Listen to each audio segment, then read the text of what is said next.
Hodor. Okay, I'm done. Hello, Hall H. How are you doing? You good? Wow, I never thought I would be here. I am so pleased to be here. This is going to be a panel slightly different. I'm going to do things quite informally. We're all friends here, aren't we? I want to picture yourself. You're watching Game of Thrones on your sofa. Close your eyes. Think about all the questions you want to ask us. So you've got yourself in that really relaxed place. Ready? So put your hand on your heart. You've got your eyes closed. Put your hand on your wallet. Bring it up to me. I'll look after it. No, don't do that. Okay. These are all my friends, guys. These are the people I've worked for 6 years with on what I think is the best show that's ever been created. And the first guest, I'm sad to say, has been a monkey on my back for 6 years. Yeah, look at this microphone actually, hold on. What the hell's going on here? There, that's better. Ladies and gentlemen, my very good friend and little brother, Isaac Hempstead Wright.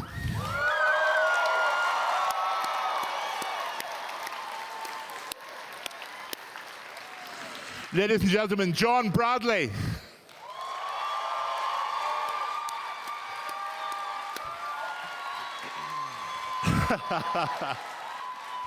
The amazing Natalie Emmanuel.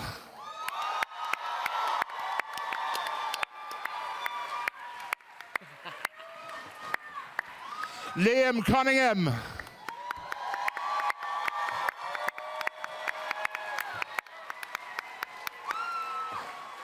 It's crazy introducing these guys. I've known them since they were like 8 years old. It's so scary. Sophie Turner.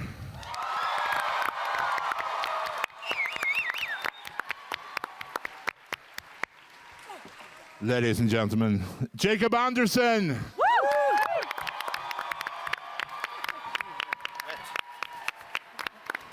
My fellow countryman, Conleth Hill.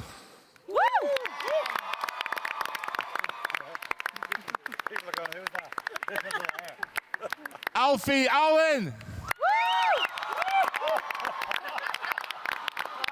Oh my God.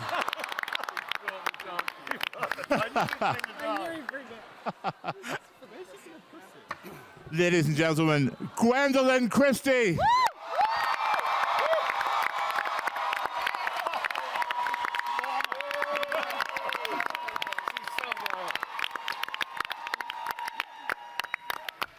Hello guys, you all look ravishing, absolutely ravishing tonight.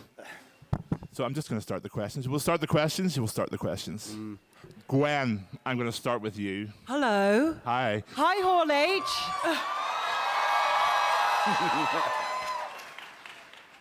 Okay, we have seen Tormund make a play for Brienne. Yeah, I actually have a theory that I think Brienne and Hodor would make a really good couple. I've always held a candle for that. A very small one.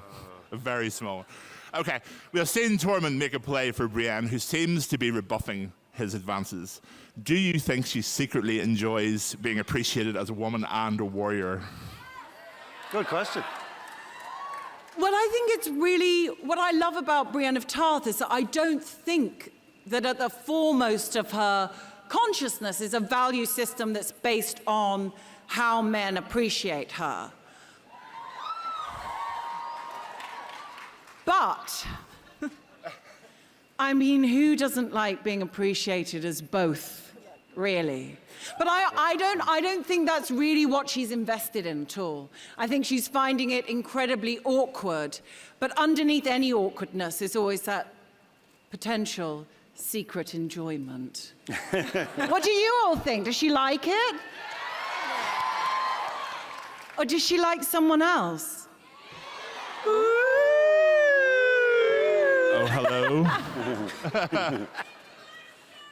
Wow. Who? Spell it out. What are you saying? Okay. Wow. Oh, Jamie, yeah. What? Alfie, Which one's They're that? saying you love Jamie. firstly, what do you call your dog? What's the name of the dog? Her name is Abby. That is the cutest thing I've ever seen in my life. Seriously. I really want it. What was it like for you to return to the character of Theon after such a torturous run as Reek? I'd say it was definitely a challenge. I'd say that he wasn't really kind of stepping into the Theon that he was before he was turned into Reek. But yeah, he's just he's had definitely a crazy arc of many of the characters on the show. His has been one of the craziest, but it's just been enjoyable, you know, to be able to find empathy for a character such as him. Amazing. Thank you, Alfie. Conleth, we have never actually had an opportunity to act together, which is terrible. Many of your fellow cast cite how difficult it can be to keep from laughing while filming with you. Do you purposefully make them laugh? No. And is there an actor who makes you laugh? They all make me laugh. And sometimes they know it, but mostly they don't. But Dinklage would make me laugh a lot. Yeah. Yeah. There's some pretty funny people in the cast, that's for sure. Not you. You're awful. Jacob. Hello. Hi. That's not how I speak. I don't know. Hello. Hello. Is it true that we've seen Grey Worm being a bit flirtatious with Missandei? And do you see a future for them? Yeah, I mean, I think there's things firing between them. There's chemistry, right? Oh yeah. I think. Oh, yeah. I want those kids to be happy. I want them to find happiness with each other. Everything's so sad. It's never going to happen, man. Nothing's ever going to be happy. You know that, don't you? Seriously. But do you think Daenerys would approve of that relationship? Yeah. Yeah. I think she'd do the wedding. She'd like, well, you don't call a wedding, do you? It's not bingo. But yeah, I think she'd be involved. Yeah. Awesome. Not involved, just. Oh, okay. That's a completely different show. Okay. I think you would all watch it, though, wouldn't you? Totally. Sophie. Hi. Hello. Hello. Shut up. Is Sansa being manipulated by Littlefinger, or is she playing the long game? Good question. Yeah. I think initially, you know, there was definite manipulation on Littlefinger's part, but, you know, as Sansa has grown and been, you know, a prisoner by all of these master manipulators, especially Littlefinger, she's been silently absorbing and learning and adapting.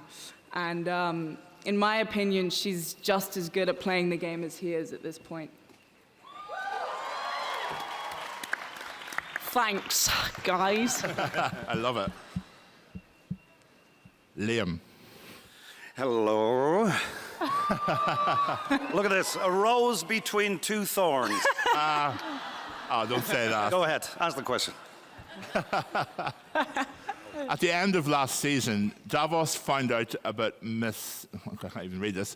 I really need to wear my glasses. Melisandre's part in Shireen's death. Jon Snow banished her from the north, and Davos said he would kill her if she ever returned. Do you think he would? And does he have it in him to murder someone in cold blood? I think that's a good question. I don't think he's the vindictive type. I think if he was on the road, taking a long weekend somewhere, and in the opposite direction, he saw a lady in a red cape approaching, I think there's a good chance he'd whip out a Glock and pop a couple of caps in her ass.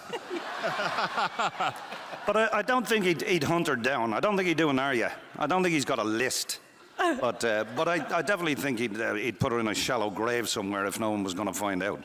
God. No, that's just me. Can you just quickly show us how you'd hold a Glock? Yeah, I had a sideways, man, like in a hood. Yes.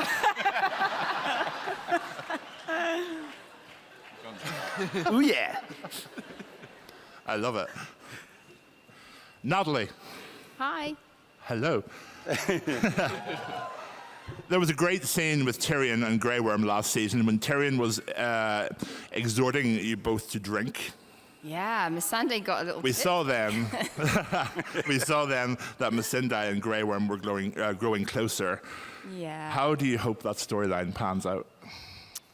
I feel quite similarly to Jacob. I'm like, I want these guys to be happy and, you know, just stay together. I think they've come through so much atrocity. Yeah. So to see them laugh together and like feel something for another person is so beautiful, and I've really enjoyed portraying that journey.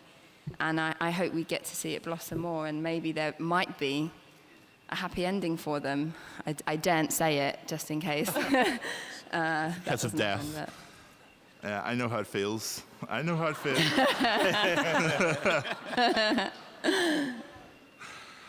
John. Hello. Hello.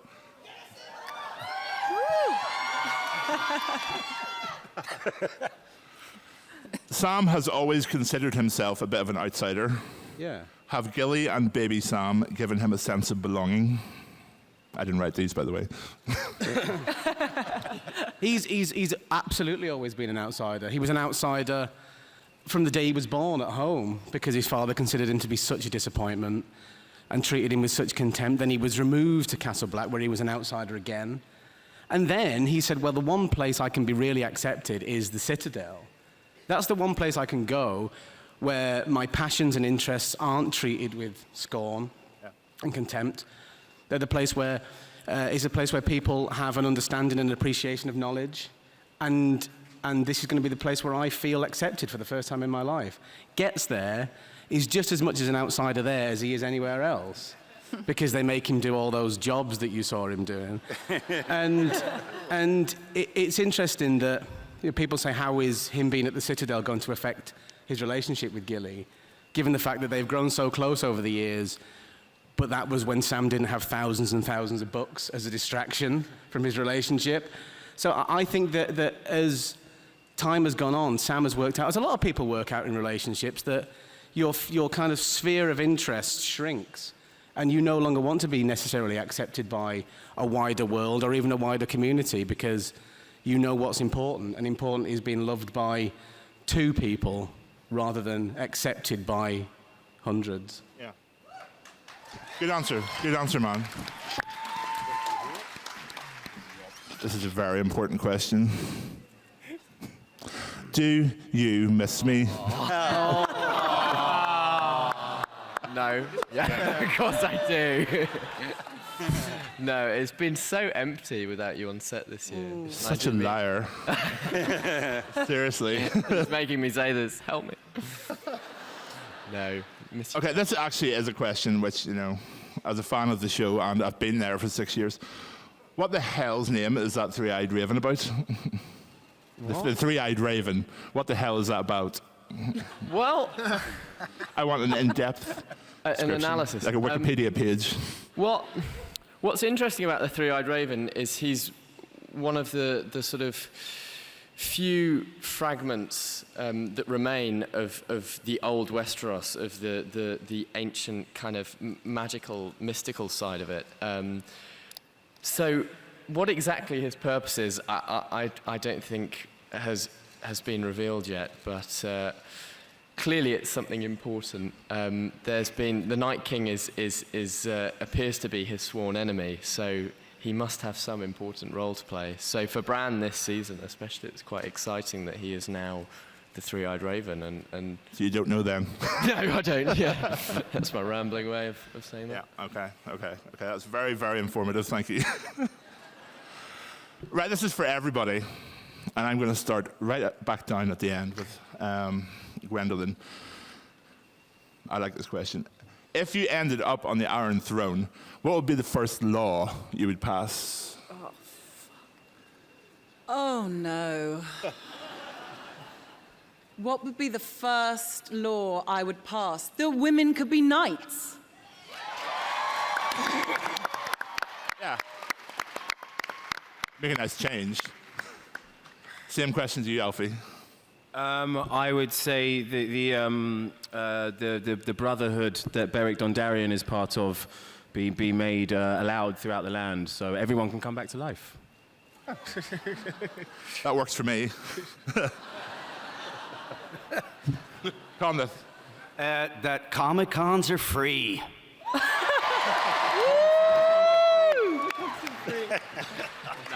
Nice. Jacob? Free puppies for everyone. That one. I want that one. And also some sort of device where we can create unicorns to exist. I mean, I don't know how that would work, but Everybody needs unicorns. we can do that. We all need unicorns. Yeah. Sophie? God, this is really tough. The first thing that comes to mind is just like unlimited carbohydrates. I don't know why, but that's what I want. Fair enough. I think in selected outlets all over Westeros, there should be free Dornish wine for all the inhabitants of Westeros. Yeah. You're welcome. I think Missandei would probably want, and I would quite like, language lessons for everyone, so we can all be bilingual and cool. Education. Yeah. Education for everyone. So that's a really serious answer, but also true how I feel. Yeah. Right? John? How about maesters have to clean out their own stinking bedpan? Number one. I'd set up a holiday scheme for all the characters who have only filmed in the cold places to go and film in the warm places. Yeah. I second that. I second that. Okay. Moving back to the individual questions. Oh, what about me? Yeah. Okay. I would make it illegal for one person to mount another and be carried. I'm glad you finished that sentence. Yeah. And every time you have to say thank you, which you never did.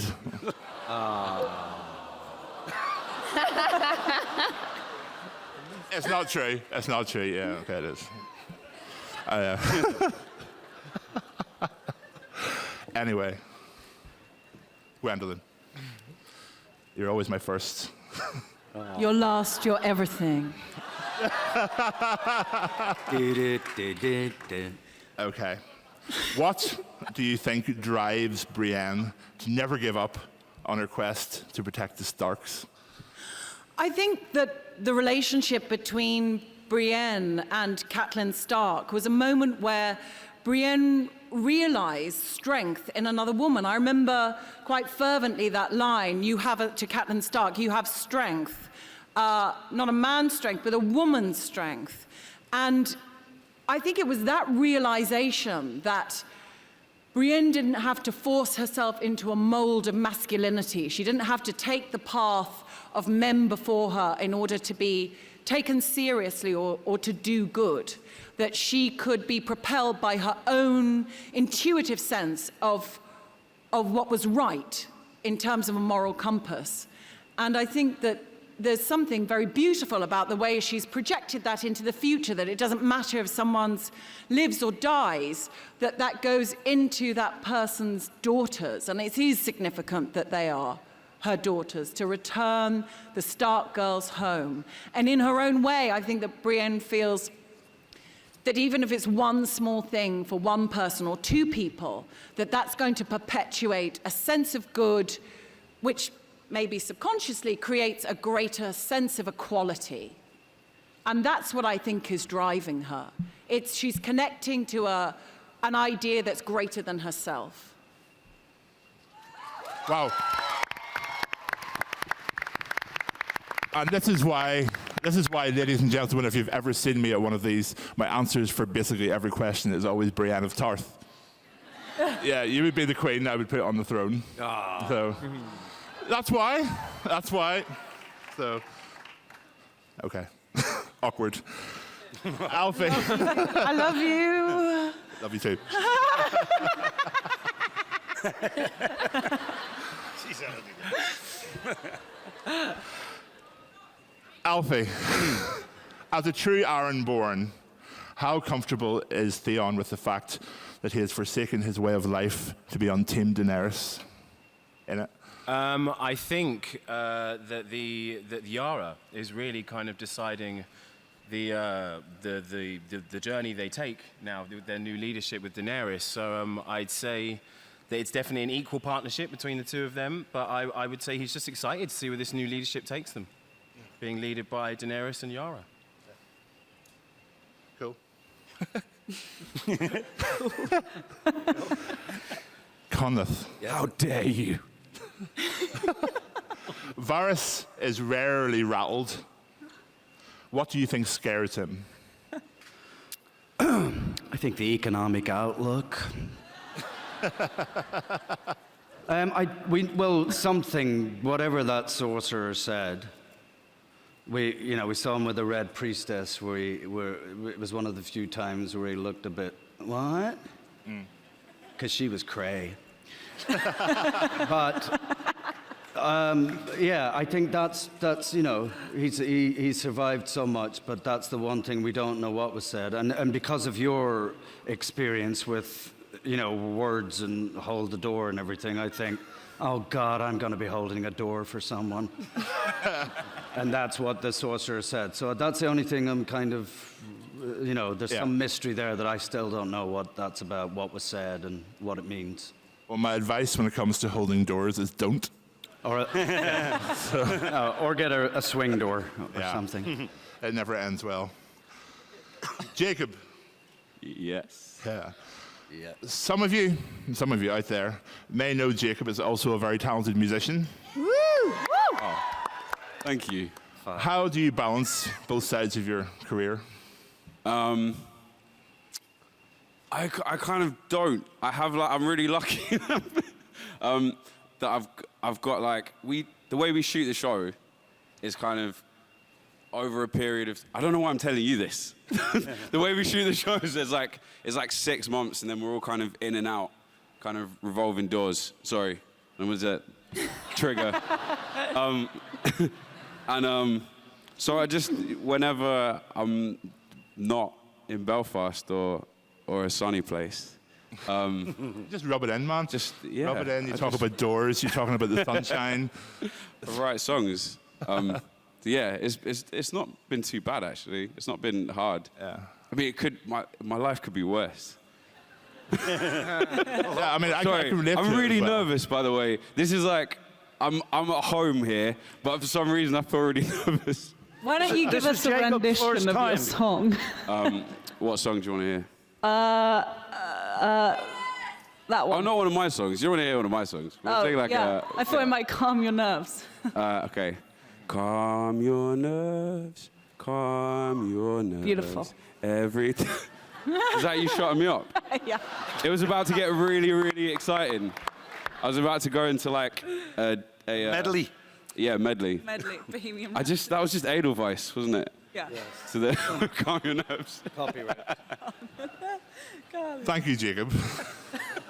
I mean, yeah, I know what it's about. I know it's about balancing two careers. I was like actually DJing until like 2 a.m. last night. I don't balance. I just do it. Yeah. That's what you do, innit? You just do it. Yeah. Sophie. Hi. Hi. Does Sansa retain any of her ideals about love, marriage, and being happy? Or is she now of the opinion that men are just after her for what she can get, or what they can get?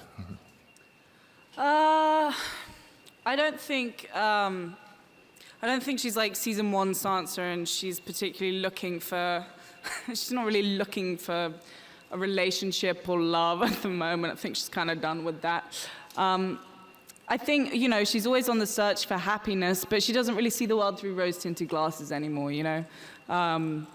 She sees the reality of the situation. In terms of, like, seeing men in a different light, I think she sees the world in a different light. I don't think men in particular. I think she... You've broken that man's heart. I mean, of course, she's, she's just she's woke now, guys. She's real woke. She's cautious. She trusts no one. whether it be man or woman, whether it family member or not, she trusts no one, and I think that's important when you play the Game of Thrones. Nice. Liam, Yes. do you think Davos misses his smuggling days? When life was simpler and he is able to live by his wits? Yeah, and that's a kind of an interesting question, because him being promoted from small-time criminal to being sucked into this web, this game, there's very little room. I think it reflects real life. When people end up in powerful positions, you can't have a simple life anymore. It's very difficult to be just happy. You're playing games. You're paranoid. Who's out the gate? The whole thing. But I think he feels he has a responsibility to be there to try and keep whoever it may be on the right track, because he's decent and he's loyal, and he doesn't have that addiction for this horrible drug that is power. So his head is a little bit clearer than some. But I do like the guy's. I love the guy's simplicity.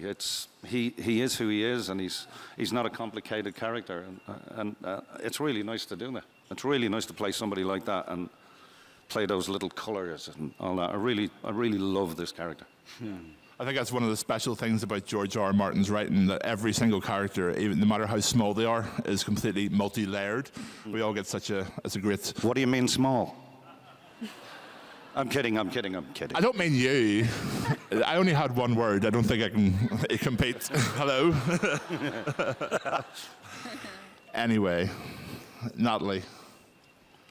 We know that Missandei owes a debt to Daenerys as she freed her from slavery. Do you think Daenerys should have made Missandei her hand instead of Tyrion? Oh, that's a great question. That's a good question. I don't know about that. That would be cool. I'd love to play that. But I think, Tyrion knows the enemy. He is much more experienced with being a hand. And that sort of political landscape. I think Missandei has come from a completely different world. She's been dealing with a completely different set of dangers, but this sort of strategizing and negotiating this very cutthroat world all of a sudden is so new. So I think Tyrion is probably the better candidate for hand, and I fully support him in that role. Although it would be super cool to be hand to your bestie, it's like girl power, double team, it'd be really fun. I think he would have made an awesome hand, actually. Oh, well, thank you. TBH. Thank you. Yeah. I appreciate it. John. Mm-hmm. When Samwell was a member of the Night's Watch, Jon Snow was his constant protector. Yeah. How much of an influence do you think Jon still has over him? And how much does Samwell want to please Jon? Sorry.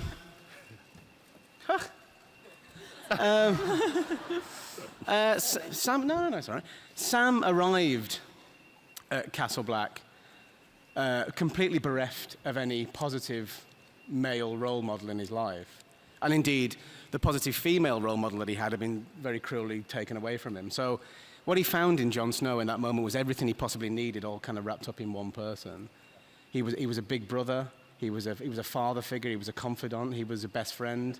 He was all of these things. And Sam knew what it was like to be saved by somebody. Knew what it was like to be saved by Jon Snow, and knew what it was like to have somebody take the burden of you on their shoulders. And when he found Gilly, he found somebody in even more kind of emotional dire straits than he was, who had a life of systematic sexual abuse laid out in front of her, and the worst possible life you can imagine. So he knew what it was like to be saved at that point. So he wanted to do that for somebody else. He wanted to save this girl and her son because he knows how important that can be. It was like Jon handed the baton on to Sam. And Jon Snow was kind of everything to Sam, and now they've gone on their separate paths because Sam wants to please him so much, because he wants to fight the same battle as Jon Snow. He wants to stand shoulder to shoulder with Jon Snow in the Great War, but he knows that he can't do that on the battlefield. He knows that he has to do that using his very unique set of skills, which is academia and learning and applying knowledge. The Citadel is his battlefield.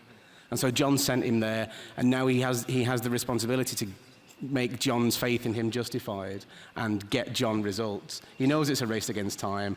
He needs to get in there, find out whatever piece of information he needs to find out, get back up to the north and give it to Jon Snow. That's what and he feels that responsibility all the time. He knows he's got a huge debt to repay to Jon, and he feels that very strongly, and fingers crossed he does just that, right? Yeah.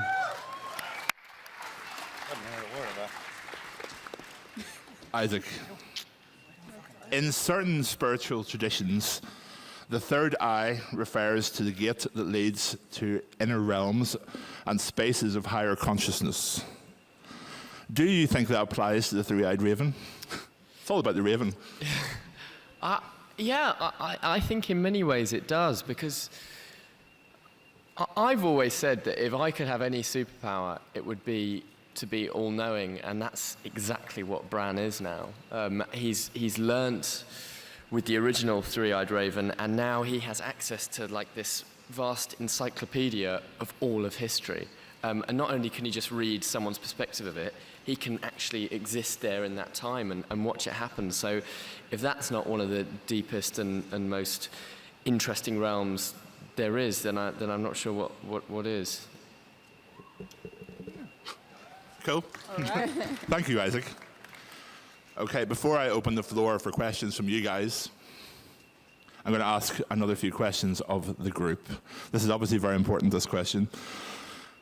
Gwendolyn, if there were one character, Hodor, that you wish hadn't been killed, Hodor, who would it be, Hodor? Well, I mean, there's two people, obviously. One is someone who was a magnificent presence in the series, who happens to be hosting this panel. Woo! And also Catelyn Stark. Yeah. Fake answer, real answer. Alfie. Who would I like to be brought back to life? Yeah, pretty much. I would say Khal Drogo. I like Khal Drogo. Khal Drogo, definitely. Khal Drogo. Khal Drogo. Conleth? Catelyn, and you. Oh, you have to say that. Don't say that. Okay, not you. Catelyn and no, you. I'm still hurting about Ned. Yeah.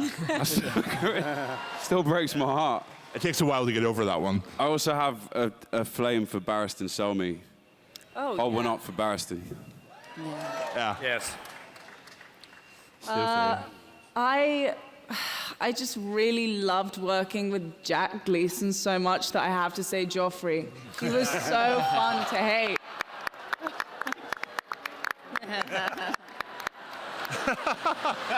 Wow. He was such a good husband. Very generous man. Who did you? That's a popular one. I have no choice. I have to say my baby girl, Shireen. That still hurts. Big time. I think I am still heartbroken about Hodor. Like, I honestly just can't quite put it into words. But I just love your guys' like whole thing. So I think my answer is Hodor. Thank you. Like, genuinely. Yeah, girl. Yeah, two answers again. First and foremost, the legitimate answer is Robb Stark. Yeah. And the second answer is, if there's one character that I wish they hadn't killed, it'd be Jon Snow, just to save us having to talk about it every 5 minutes for a year. I know. Yeah, definitely. Yeah, that whole year was pretty bad, right? That was a pretty crummy year. Yeah, that was pretty rough. Yeah, you know, I actually got in the newspapers about that. Someone asked me for like the 37th time that hour, is Jon Snow coming back? Yeah. And I just lost it. I was just like, you know what? I don't care. Nah. And the next day in the paper, it said, Kristian Nairn hates Kit Harington. And I was like, I didn't say that. Fake news. Anyway, Isaac, yeah, you be very careful. Be very careful. You're within strike. Shay! Shut up. Yeah, actually, some of the direwolf. What? I bring back Hodor. You don't even like the direwolf? No, You used to I'd bring- abuse it, kick it, and everything, didn't you? Well, that's you had no CGI. legs, actually, so you couldn't really kick it, could you? So mean. Thank you, Isaac, for your vote of confidence. Okay, I think we've got time for one more group question you'll all be glad to hear. Gwendolyn. Actually, I'm going to shake this up. I'm going to mix this up. Sophie, Thank the Lord. because you're looking at me. After so much time working on Game of Thrones, are you ready to act in a comedy, a rom-com, or a musical? And would you like to act or direct or... I feel like Game of Thrones incorporates rom-com musical, you know? I don't know. I like the dark, gritty stuff, but I don't know if I could do comedy after all this. I'm in a very dark place in my life. Yeah, I can second that. She is. Let's see. Alfie, Yes. would you like to be in a rom-com, or would you like to act or direct? Or I know you Love know nothing more than to be in a rom. nothing more. Yeah, no, I mean, yeah, to just anything that comes my way. Not even, you know, I'll just, you know, take anything on. But yeah, directing is something that would definitely interest me, without a doubt. Yeah, cool, man. Gwen. I'm desperate to do a musical.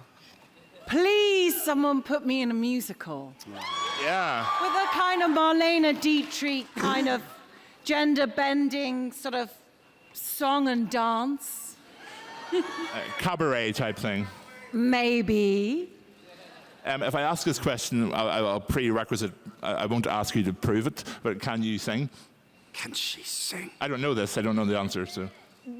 The jury's out on that small aspect of doing a musical. But I hear they can do all sorts with technology these days.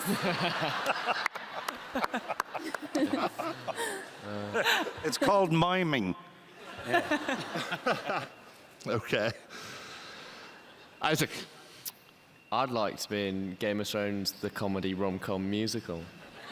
Oh wow. I think How did that go?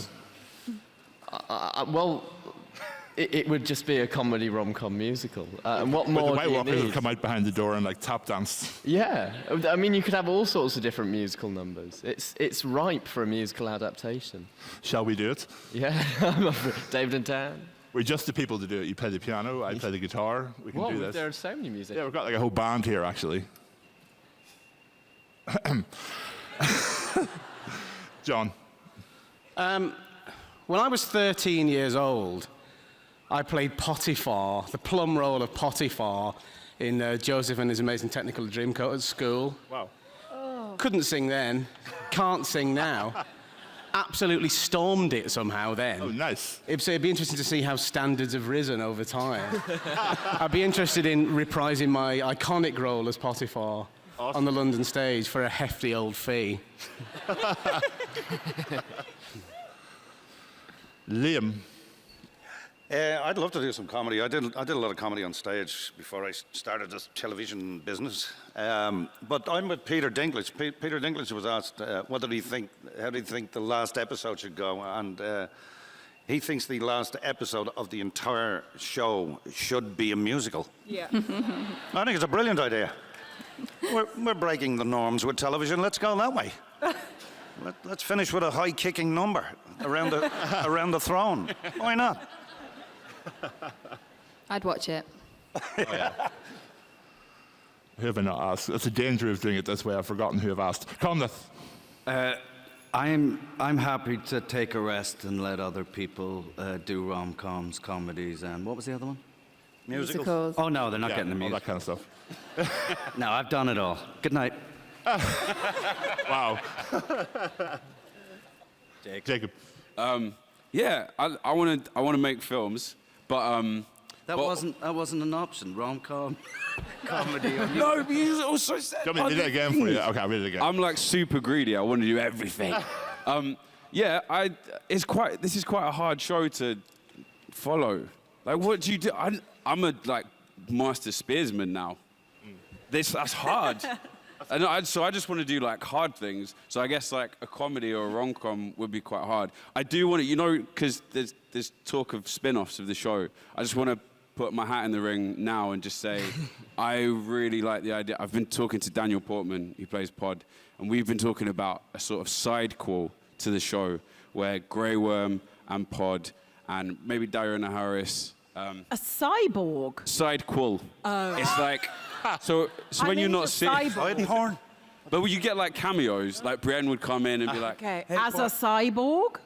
as I yeah, want that. Sure. Okay. Sure. Yeah. But it would Let's be go with the set in cyborg space. version. I want the cyborg version.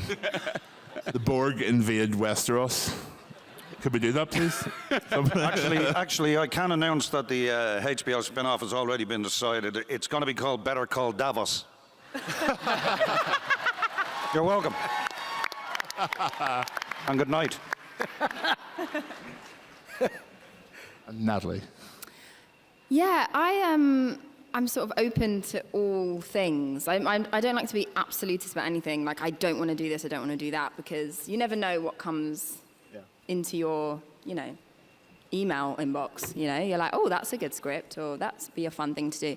I actually started off doing musicals, so I am so open to doing a musical. Whether I can sing as well as I should, I mean, but I'd give it a go.